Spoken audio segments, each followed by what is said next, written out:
Mga ate at kuya, mukhang tinutulungan ni President Trump ang ating Pangulong Duterte at sa tingin ko, may chance na makauwi si Tatay Digong. Although may mga nasabi na po na may mga nakausap na doon sa The Hague na 'pag once daw nakulong diyan sa ICC, hindi raw talaga po sila pumapayag na makalabas dahil trophy nga nila 'yan, eh, 'di ba? Achievement nila 'yan, eh. Ang tagal na nilang institusyon pero wala pa silang malaking achievement. Ngayon po na nakulong at nahuli nila si PRRD or isinuko sa kanila si dating Pangulong Duterte, ay hindi nila papayagan 'yan na ano, na bitawan kaagad. Kaya lang siyempre itong pagpapakidnap kay Pangulong Duterte ay inilalaban ng husto ni VP Sara. Of course at ng mga Pilipino, kita niyo naman, shout out po sa mga nasa The Hague, no, mga Pilipinong galing sa kung saan-saan, may mga taga-US pa nga, hindi lang taga-Europe, na pumupunta diyan every weekend, 'di ba? Magastos, alam mo 'yun, kanya-kanya tayo. Takang-taka siguro ang mga kalaban, ano, saan kaya kumukuha ng pondo 'tong mga 'to? Bakit punta ng punta doon? Kasi nga po, para lang maipakita natin at kung kaya niyo rin lang naman, 'di ba? Even ay mga kababayan, kung makakakuha ko ng Schengen visa, pupunta ako ng the Netherlands. Okay? All I have to do is just save for it. Pero hangga't maaari nga sana 'no, hindi 'wag na tayo mag-antay ng matagal. So siguro takang-taka sila 'no, saan kayo kumukuha ng pampondo 'tong mga Duterte at, wala, mahal lang talaga ng Pilipino ang mga Duterte, yun. Walang pumupondo, nagkukusang magkanya-kanya, 'di ba? Oh, natumbok mo Ate Marinel, shout out. Okey, um where was I? So sa tingin ko nakakatulong si President Trump para si Pangulong Duterte siguro ay makawala sa ICC. Pero yun nga po ang sabi doon, hindi nila papayagang, 'di ba, makawala ang kanilang trophy or bitiwan ang kanilang trophy which is PRRD. Pero since lumalaban ang Vice President ng Pilipinas, may bigla akong naisip, kasi mga kababayan, mukhang kakailanganin talaga nilang i-impeach si VP Sara para mawalan ng credibility, 'di ba, na saklolohan ang tatay niya. Kasi kung mai-impeach si VP Sara, lalabas yan na ay talagang ano 'di ba, corrupt si Inday, walang hiya ang pamilya nila, 'di ba? Ayaw at isinusuka ng Pilipinas ang lahi nila, ang apelyedong Duterte. Natanggal si Sara sa posisyon, therefore hindi natin dapat pakawalan si Duterte. Pero hangga't si Inday Sara or ang ating pangalawang pangulo ang nananatiling Vice President, kredibilidad na malaki yun, tama? No less than the Vice President of the Philippines is defending her father para mapauwi sa Pilipinas ang tatay niya. 'Di ba pressure 'yan sa ICC? Vice President yung anak tapos ayaw yung pakawalan, ay magkakalintikan kayo. Baka mamaya, 'di ba? Bumuhos ang tao diyan sa dahig. Naku. Kaya saludo po sa mga pumupunta diyan sa ICC na mga Pilipino, dumadayo pa. Kasi yung isang malaking grupo, alam niyo na, 'di ba? Na. Yung inaasahan ng tatay natin, na.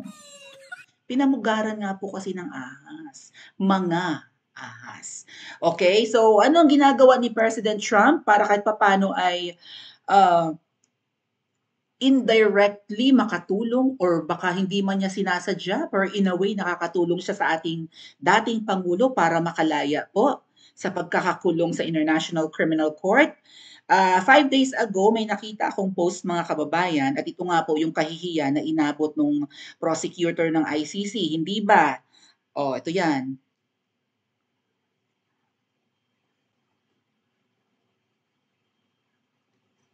Basahin ko lang saglit. This was 5 days ago ha, pero may update. Aha.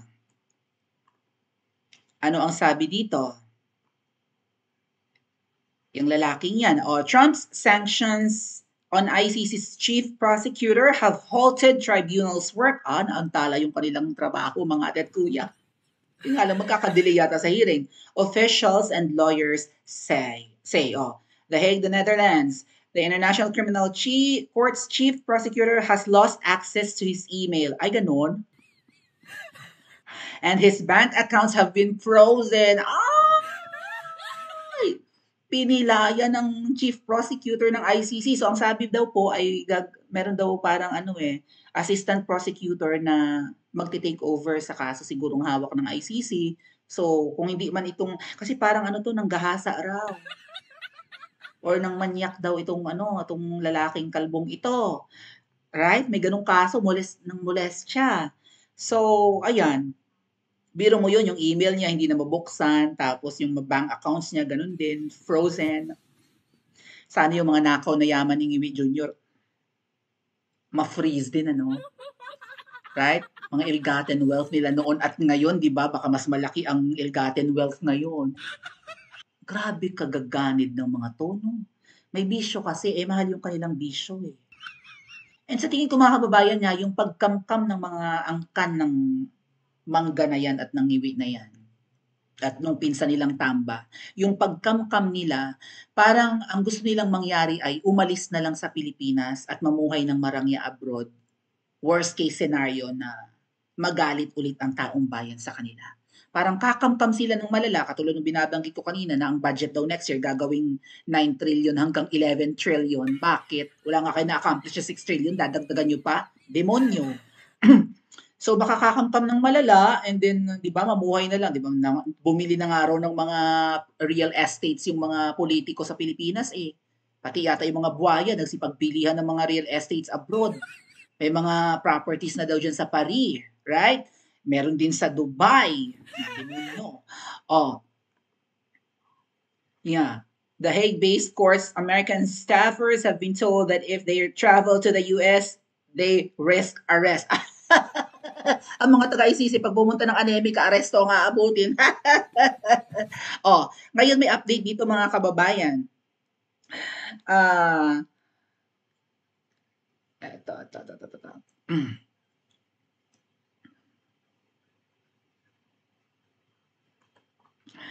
So, kahapon lang, pinost ni Attorney Harry Roque, which nasa The Hague nga po, gustong ipa-aresto yan gustong ipabitbit sa Interpol yan, pauwi ng Pilipinas. Good luck.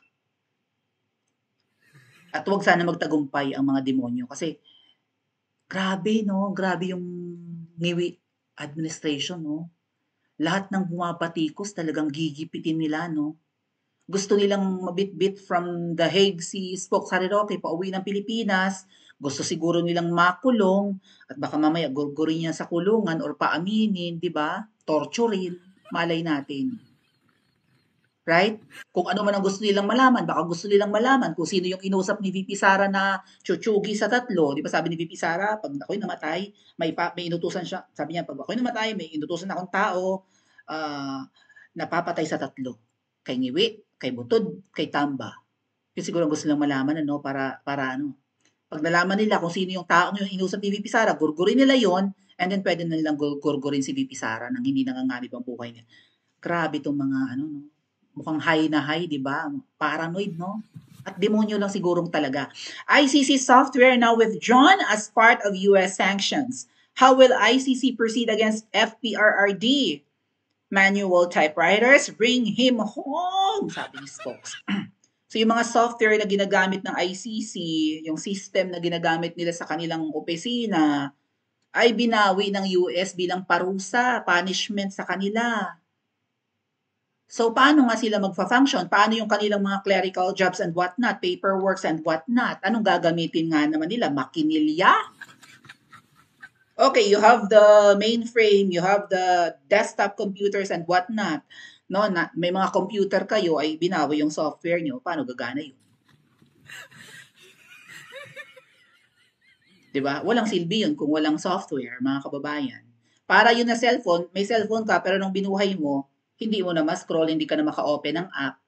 Wala lang, nabuhay lang siya. Hindi ka rin makapag-picture siguro. Dahil wala nang software. Wala nang gumaganang program. Okay, it's not just program, it's software. And program is just part of a software. Di ba? So, paano sila uusad?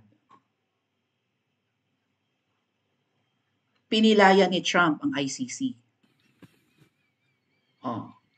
At kapag pumunta pa sila sa anemika, aresto ang aabutin na so hindi sila makakatungtong sa US soil.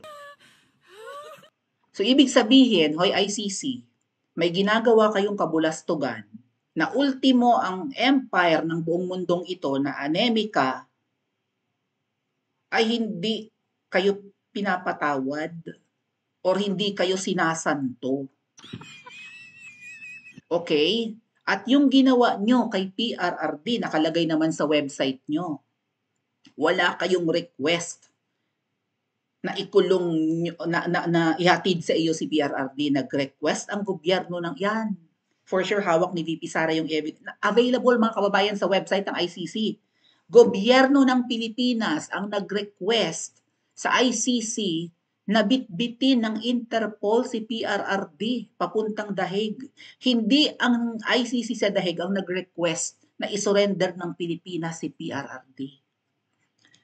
At hindi papayag si VP Sara sa katraidoran na ito ni Marcos Jr. At pag-uusapan natin yan mamaya, hindi magpapatawad ang Vice President.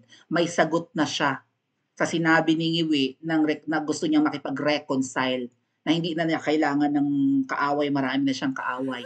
May sagot na si VP Sara sa kanya, pag-usapan natin mamaya. So kayo, ICC, ay nakipagsabwatan sa bangag na gobyerno para illegal na bitbitin ang dating Pangulo. So ang mga pinaggagawa ninyo ay hindi makatarungan labag sa batas. Kaya kayo nagkakandaletse-letse. Ang isang pinaka-powerful na bansa, pinaparusahan kayo. So paano ngayon uusad, mga kababayan, ang investigasyon sa mga violation kuno against human rights ni Pangulong Duterte. Ngayon na wala naman silang magagamit na for their paperworks and whatnot. Paano yung kanilang filing system? Ano, sa papel magsusulat ng gamit ang kamay? Ganon? May makililya pa ba sila? May available bang Ano to? Balik sa Stone Age? Magsara na kayo! Isara nyo na yung institusyon ninyo. Wala naman kayong achievements. Itong achievement nyo, illegal pa. Baka kayo isampahan pa ng, I don't know, dapat bang sampahan ng pamilya Duterte or ng buong Pilipinas ang ICC sa pakikipagkonsyaba kay Ngiwi? Pa-comment po sa comment section at mag-like and subscribe din po kayo.